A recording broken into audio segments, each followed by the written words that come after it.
Qaytarar senden teselli bir zabit mundiri, bir cüt ulduzlu aylı pagonlar.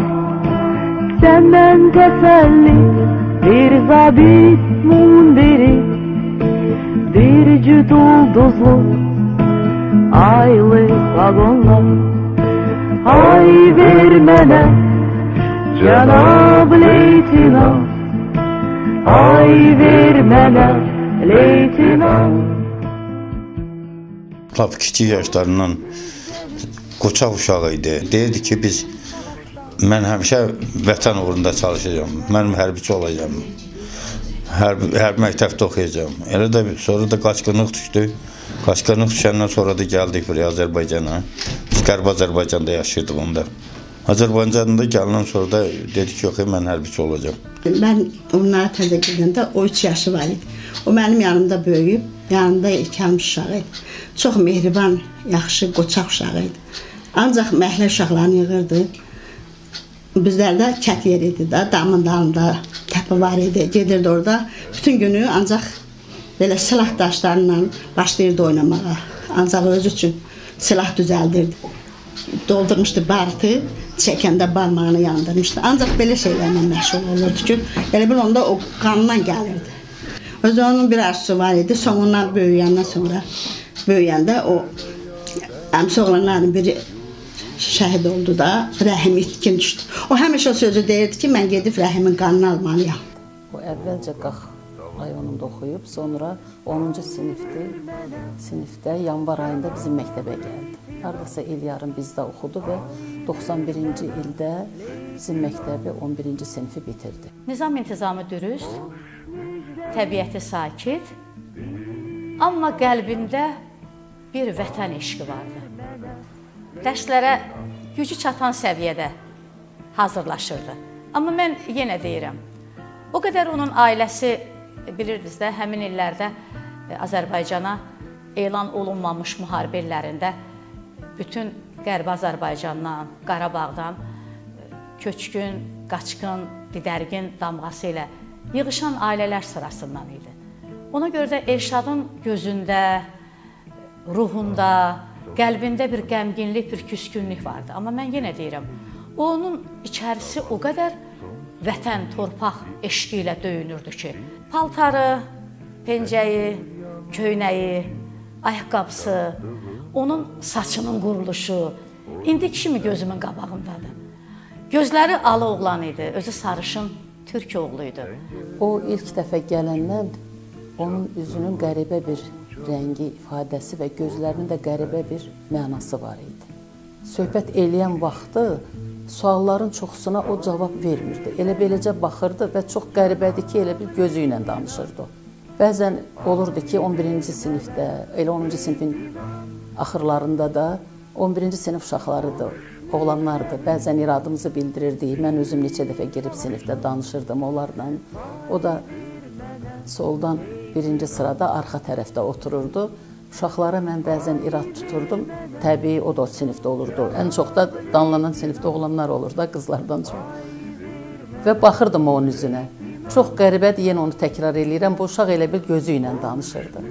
Və uşaqlar da onu eşidirdi. Baxmayaraq ki, o sinifdə təzə adam idi. Mahidə müəllim onların sinif rəhbəri olub. Mahidə müəllim deyirdi ki, mən bir neçə dəfə oğlanların dərsdən qaçmasının qabağını Elşadın əli ilə almışam. Deyirdim, necə yəni Elşadın əli ilə, Elşad neynir, Elşad neynir?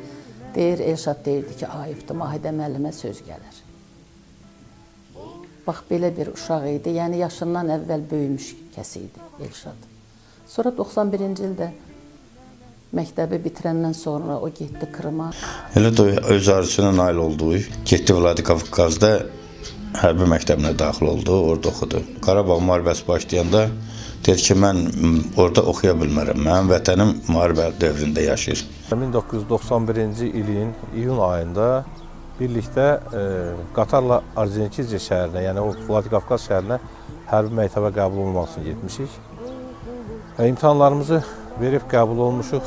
Həm də Elşad imtahanları verdi, elə ilk qəbul olanlardan, yəni ilk sıradan çıxanlara və sevinə-sevinə bir təbrik elədik ki, artıq qəbul olunmuşuq. Sonra məlum hadisələrlə bağlı hamımız dəyişildik Bakı Ali Hərbi Məktəbinə. Oxumağımızı Bakıda davam elətdirdik. Çox gözəl münasibətlərimiz vardı Elşadla. 1993-cü ilin fevral ayında bizim oxuduğumuz kurs, ikinci kursda oxuyarkən Ağdərəyə göndərildik və ilk gündə düşmənin minamyot atışına tuş gəldik. Həmən anda biz, yəni ilk dəfə müharibədə olduğumuza görə biz təşvişə düşdük həqiqətən və o anda gözümün qarşısında 4 tələbə yoldaşım həlak oldu. Sonra birtəhər biz düşmənə müqavimət göstərdik və bir yerə yığışdıq. Həmən getdiyimiz maşınların birində həlak olmuş bir tələbə yoldaşımız qalmışdı. Və mən o 4 həlak olan insanı gördüyümə görə biraz psixoloji ola bilsin təsir olmuşdu mənə. Tam ayaq üstə o maşına doğru getdim və orada qalan cəsədə baxdım ki, tanıyam. Meyit tanınmaz vəziyyətdə idi. Sadəcə onun saç, kiprik, qaşları sarışın olduğuna görə mən onu Elşad bildim. Bir yarım saatdan sonra gördük ki, dərnənisi ilə qalxır yuxarı. Ondan sonra elə biz dedik ki, sən ölümümüz zabit olacaqsın. Elə olub ki, 5 gündən sonra bir qrup zabitlərlə, kursantlarla biz mühasirəyə düşüb və məcburi halda Talış istiqamətinə qayıtmağı olduq. Orada mən daha yaxından Elşadı tanıdım. Onun mərdliyini, sadəliyini, dostluğunu. Biz bir yerə toplaşıqda Elşadı orada gördükdə yəni bir gözümüz ağladı, bir gözümüz güldü ki, yəni biri yoldaşımızı itirib, birini sağ bildik. Və hətta orada bir çox komandirlərimiz, tələbə yoldaşlarımız Elşada belə bir təskinlik verdi ki, öncədən ölmək ömrün, yəni səhv məlumat olaraq ömrün uzadılması deməkdir. Yəni biz düşündük ki, yəni bundan sonra Elşad yaşayacaq, yüksək rütbələrə çatacaq. 1994-cü ilin yanvar ayının 20-sində bizi vaxtından əvvəl rütbə verərək, leytenant rütbəsi verərək bizi 888 sayılı hərbi hissəyə göndərdilər. Orada biz əskərlərə təlim keçdik və hər öz əskəri ilə döyüş bölgəsinə yollandı. Aprel ayında Tərtər istiqamətində gedən döyüşlərdə mən başqa bir hərbi hissədə, o başqa bir hərbi hissədə olmuşdu. Çox savadlı və tələbkar zabit idi. Onunla bərabər çox əskərlərinə qarşı çox qayğış bir zabit idi. Müharibə dövründə biz onunla bir yerdə aprel ayının 17-sində Ağdam istiqamətlərində döyüşlərə girdik. Ağdamın Tağıbəli, Suma istiqamətində. Axırıncı tapşırığı yerinə yetirən zaman bizim tapşırıqlarımız ayrı-ayrı istiqamətlərdə oldu. Belə deyək ki, yük əsas hücum istiqamətində ona düşdü. Düşmənlə döyüşdə cinahların birində kəşfiyyatdan qayıdan qrupunun təhlükəsizliyini təmin etmək məqsədi ilə Elşad sol tərəfdə onların qorunmasını deyək ki, təmin etdi. Qrupa sağ-salamat çıxandan sonra öz dəstəklə geriyə çəkilərək, yəni düşmənlə atışma aparırdı, atışırdılar. Düşmən onun komandirliyini hiss edib və onun snayper tuşuna almışdı. Mənə məlumat veriləndə rabitə ilə ki, Elşad vuruldu, tam komandiri vuruldu. Mən sağ cinahda tapşırığımı yerinə yetirib başa çatmışdım. Mən öz qrupumu çıxardandan sonra birbaşa dərhal getmişdim onun yanına. Çünki düşmən bütün ateş vasitələrdən istifadə edərək imkan vermirdi ki, onu çıxartmaq. Mən çalışdığım qədər, bacardığım qədər o düşmənlərin atışının altında öz kəşfiyyat qrupumla keçib. Onu götürəndə o son nəfəslərdə idi. Çünki düşmən snayperi onu çox pis yaralanmışdı. O mənə dedi ki, haqqını halal eləqinən əzizlərimə, doğmalarıma dinən ki, mən vətənimə, dövlətimə, bayrağıma çox sadiq və şəhid olmağıma peşman deyiləm. Bunu mənim aləmə çatdırgına. Ay ver mənə Cənab leytinant, ay ver mənə leytinant, xoş müjdəli bir savaşdan, ay ver mənə leytinant.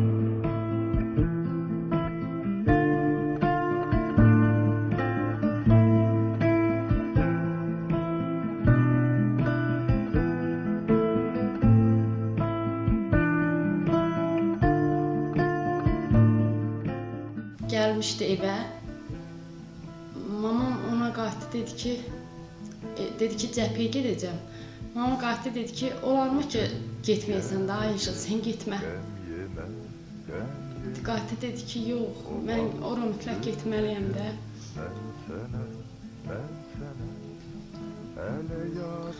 Mama dedi ki, nə olar ki, gedəndə arxada dur, da qarşıya keçmə. Dedi, ey Ayana, sən nə danışırsan? Onlar mənim övladlarımdır. Bəs onların da anası var axı. Düz əskərlərin nəzərində tutuldu. Axırıncı dəfə də mənim yanımdan getdi. Müharibəyə gedəndə də mənim yanımdan getdi. Elə bir gəldi bizə. Gəldi ki, mən tapşın, dedim, gəl yeginə. Dedi, yox, mənim əskərlərim gedibdir, mən təcili çatmalıyam. Biz ona dedik ki, heç olmasa papağını dəyiş. Qoy səni ermənilər vurmasın. Mənim oğlum qaça-qaça onun papağını apardı, komandir papağını aldı, ayrı papaq verdi ki, onu vurmasınlar. Dedi, yox, o papağını da dəyişmədi. Elə o papaqla da getdi, qoy. Cəmaət nətəri mən də elə. O getdi, qardaşı, böyük qardaşı apardı, onu 28-dən yola salında poyezlə. Oradan o mənə bir cütdə qarabat örtüyü alıb göndərmişdi, bunu yengəmə ver, mənə xatirə saxlasın da məndən. Bir də kiçik qardaşımın bir oğlu var idi. Onunla da nəfəs alardı. Hətta Bakıda oxuduğu vaxtlar hara geçsə özündən aparardı onu. Öz oxuduğu o vaxtı bir dəfə uşağı götürüb yeni yaşmada onlara təlim keçərmişlər. Ora aparıbdı. O həmişə gedirdi, döyüşə qayıdıb gələndə deyirdi ki, Eldar, qaqaş, gəl yanıma. O uşağı çağırırdı, yanında otuzdururdu. Onu həmişə elə bil ki, hazırlaşdırırdı. Deyirdi, biz kimik ki? Biz Azərbaycan xalqıyıq. Biz ermənilərə qalib gəlməliyik. Biz vətəni qorumalıyıq. Həmişə onu elə bil o vətəni qorumağa, ermənilərə qalib gəlməyə onu hazırlaşdırırdı, uşağı hazırlaşdırırdı. Həmin o ərəfədə yenə də gəldi, sakit hamıyı çıxartdı elə bil evdən bayra, oturdu, o uşaqla danışdı ki, sən vətənə, döyüşə hazır olmalısan ki, ermənilər səndən qorxsun. Biz qorxaq millət deyilik, biz güclüyük, biz həmişə qalib gələcəyik. Sonuncu dəfə gedəndə o yenə gəldi bizdə qalır, daha doğrusu bizdə olurdu. Geyindi, kecindi, qəşəng. Durdu belə qarşımda mənə dedi ki, bu paltar mənə necə yaraşır. Uşaq ona zarafat eləyəndə dedi ki, gəl paltarımı geyin sən əyninə, görüm bu paltara sənə necə yaraşır. Buna paltar çox böyük oldu. Geyindi, durdu güzgünün qabağında, dedim Elşad, paltar sənə o qədər gözəl yaraşır, həqiqətən də. Elə yaraşıqlısan ki, döndü belə qapıdan çıxanda istədi ki, getsin, getmədi. Dala qayıtdı, gəldi, dedi, gəlin sizlə görüşüm, gedirəm. Dünyanın işini bilmək olmaz, bəlkə qayıtmadım. Bəlkə mə vətəndir, müharibədir də, onun sonunu bilmək olmaz. Bir gün işdəydim, məni işdən çölə çağırdılar, zəng elədilər, mən bunu müharibədə sanırdım. Bizə demişdi ki, bir gün ondan qabaq gedəcəm müharibəyə, amma gedəsi olmamışdı. Mən gələndə gördüm ki, elə bil ki, bax, bu ruşqa əlində belə oynadırdı. Dedi ki, gəlmişəm səndən görüşməyə, mən gedirəm, dedim, bəs siz döyüşə getməmişdiniz? Dedi ki, bir gün qabaq. Dedi, yox, mən bu gün gedəcəm, axşam çıxacam saat 8-də. Gəldi belə, bunu belə əlində belə oynatdı, Uruşki, mənə təhvil verdi. Dedi ki, bacım, mən gedirəm döyüşə. Əgər deyib, nə vaxt gəlsəm, bunu səndən alacam. Mən gəlinə kimi bunu saxla. Hələ də mən bunu saxlayıram. Bir gün də işdən gəlib, elə bir ki, saat 6 radələri idi, şərtəzi qarışmışdı. Birdən zəng gəldi. Telefonu özüm qaldırdım. Gördüm, dedilər ki, Elşad yaralanıb. Həkimdədir. Həkimə aparıblar, evə gəl. Mən başa düşdüm ki, Elşad şəhid olub. 1994-cü ilin aprel ayının 20-si günü bizə xəbər gəldi ki, Elşad yaralıdır, kətdədir. Biz getdik, kəndə getdik ki, Elşad artıq şəhid olur. O çox böyük, ağır itki idi, şəxsən mənim üçün. Elə mənim qardaşlarım, valideynlərim üçün, ata-anam üçün çox böyük ağır itki idi. O ölən günü mənim yuxumda ayrılıq yoxdur, yalandır. Və 40 insanın azadlığı deməkdir mənim ölümüm demişdi və yox da məndən bəd eləmişdi. Bugünkü gün əlimdə tutduğum bu dəftərçə, onun öz əl yazıları, bu pullar isə onun cibində axırıncı səfər xərclədiyi pullardır. 93-cü ilin fevral ayında kursant olan vaxtı Kapitan Rəhimovla Ağdərə döyüşlərinə getdilər. Ağdərə döyüşlərində onlar mühasirəyə düşəndə iki istiqamətdə bölüşdülər və bir hissəsi Murovdağ sahəsində, bir hissəsi də Ağdam istiqamətində hərəkət edirlər. Bunlar 4 gün orada Murovdağda qışın günündə qaldıqdan sonra 12 nəfər yoldaşın 4-ü don vurub şəhid olmuşdular. Bu öz vaxt özünü onu bağışlamırdı. Sonra onlar qayıdıb gəlib bizim Gülüstan bölgəsində öz qoşunlarımızla təmas xəttində birləşdikdən sonra Kapitan Rəhimovun dediklərinə görə Elşad özünü heç cür bağışlaya bilmirdi. Ona çox böyük təsir eləmişdi yoldaşlarını orada dağda qoyub gəldiklərinə görə. Sonra qayıtdılar, onlar həmin yoldaşlarının şəhidlərini qaytardılar, gətirdilər, valideynləri təhvil verdilər. Bu xatirələr onu həmişə əzab verirdi. Həmişə o bir arzu ilə, vətən eşqi ilə yaşayırdı. Bir arzu ilə yaşayırdı ki, mən şəhidlərimin, qardaşlarımın qanını alacam. Səncər yanımdakı çatdığım ocağın odu hənirtisi ələ keçməyir. Ay ver mənə Cənab leytinant, ay ver mənə leytinant, xoş müjdəli. Ən çox ona məktub yazan da mən idim. Həmişə yazardı, atam, anam yaşlı olduğu üçün onları tapşırardı. Onlara yaxşı qulluq elə. Bizim də qonşu kənddə bir dənə qız var idi, onu görmüşdü, xoşu gəlmişdi. Dedi, atama deyilən, xahiş elə nə olar, geçsin onu mənə alsın.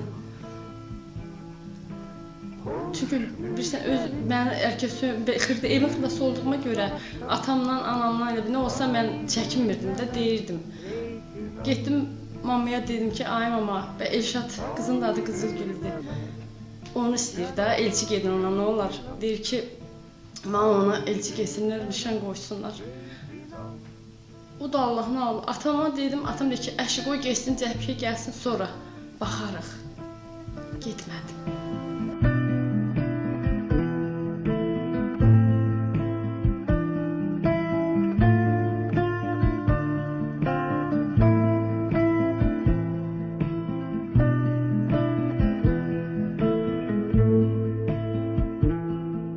Varıp qoxulu o yollar,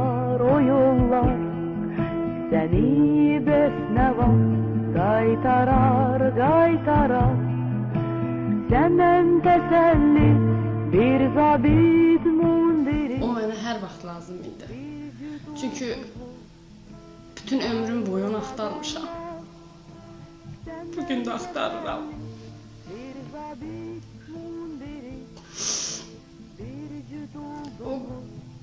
O olsaydı bəlkə də mən tam fərqli olardım. mənim üçün nə bilim, əl çatmaz bir insan idi. Oğlu zabit olur, övladınız zabit Bəli. olur. Yəni, bunun dayısı ilə bir əlaqəsi varmı? Yəni ki, dayısının arzularını davam etdirmək. Sözün düzü içmən oranı istəmirdim, ancaq onun özü istədi, getdi. Ki, yox, mən gedib oranı oxuyacağım. Dayımın yolunu davam edəcəm. Onda belə qırla-qırla qaldım, dedim ki, yaxşı, get. Hər insanın talihi bir olmaz da. Get, inşallah dayının ruhu səni qoruyar. Gelecek gəm yemə, gəm yemə. O vaxt dönəcəm mən sənə, Hələ yad əldədir yurdumuz, yuvamız. Mən Daim Həmidov Elşadın şərəfli yolunu davam elətdirmək üçün zabit olmağa çalışıram və bunun üçün kursantlıq yolunu seçmişəm. Gələcəkdə dayımın və digər şəhidlərin qanını yerdə qoymamağa çalışacağam və onların ruhları qarşısında and içirəm, söz verirəm ki, gələcəkdə onların qisasını alacağam. Cənab leytinant, ay ver mənə leytinant, hoş müjdəli bir savaşda, pay ver mənə leytinant.